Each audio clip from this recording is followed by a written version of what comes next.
and Assalamualaikum everyone. In this video, we are going to talk about life event. You must be wondering what life event means, right? So, without further ado, let's move on to the next part. So, life events are a discrete experiences that disrupt an individual's usual activities, causing a substantial change and readjustment. Examples of life events include marriage, divorce, illness or injury, and changing or losing a job. But in this video, we are only going to focus on marriage. Marriage is a legally and religiously sanctioned union between a man and a woman that unite their life legally, economically, emotionally, and it is regulated by laws, rules, and beliefs. The COVID-19 pandemic has suddenly and deeply changed our life, also with our marriage culture. We are all having fun, meeting our long-lost relatives and friends at a wedding reception before, but the table have turned now since the COVID-19 pandemic started. This is following the instruction of the National Security Council through the advice of Ministry of Health, which restrict all activity involving public meeting as a safety precaution to break the COVID-19 infection chain. Now, I am going to share with you about Malay marriage culture before COVID-19 pandemic started in our country. The akad nikah or solemnization is an important ceremony usually held at the bride's house on the eve of the wedding. The ceremony may also be held at the mosque or at the registry of Muslim marriage. The ceremony is officiated by an imam, which is religious leader, or a qadi, a religious official. During the ceremony, the qadi recites verses from the Quran and speaks to the groom about his duties and responsibilities to his wife. Following this, the qadi solemnizes the marriage by making certain pronouncements, and the groom is then required to make the relevant declaration correctly and clearly to all present.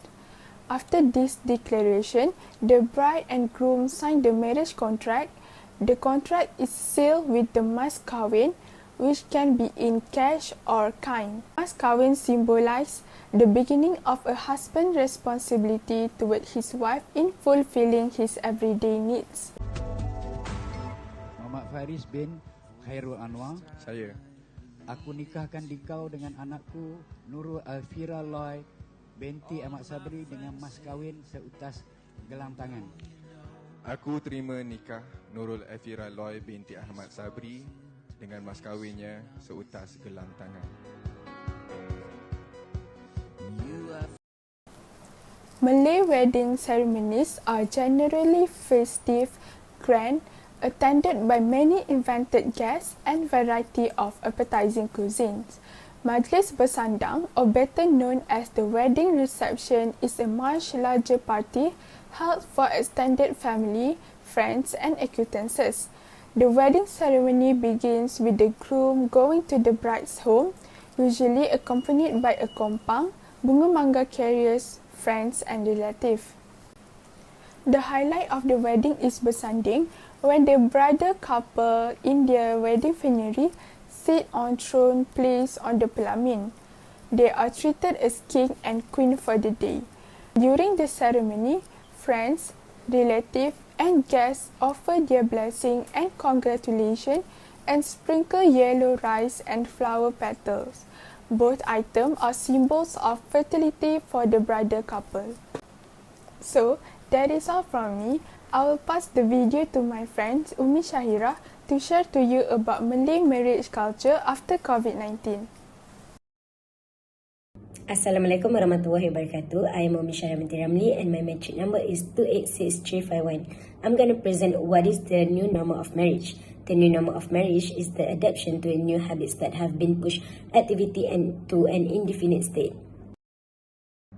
Wedding trends from the new normal era is that in this current situation, weddings are allowed to be held, but wedding must follow closely to the HAB regulation. Next, I'm gonna explain how is the marriage in a new normal. Firstly is virtual preparation. Before this, you would normally meet directly with the wedding planner team, but now, you and your partner must be a standby in front of your smartphone or laptop to meet with the wedding planner. Second is intimate wedding concept. You need to restrict them of inviting the guests to your wedding because of all the new rules that obligate all wedding to invite only 20% of the maximum capacity of the wedding guests. Therefore, the intimate wedding concept where only the closest friends and family are invited is the most appropriate wedding trend during this new normal. Next is live streaming via social media. For the sake of everyone's health and safety, you can invite them to watch your wedding through live streaming on your or your partner's social media account. Let the live streaming be handled by the wedding planner team or one of your family members. Other than that, you must prepare strict health protocol. Make sure that you have prepared strict health protocol for every guest.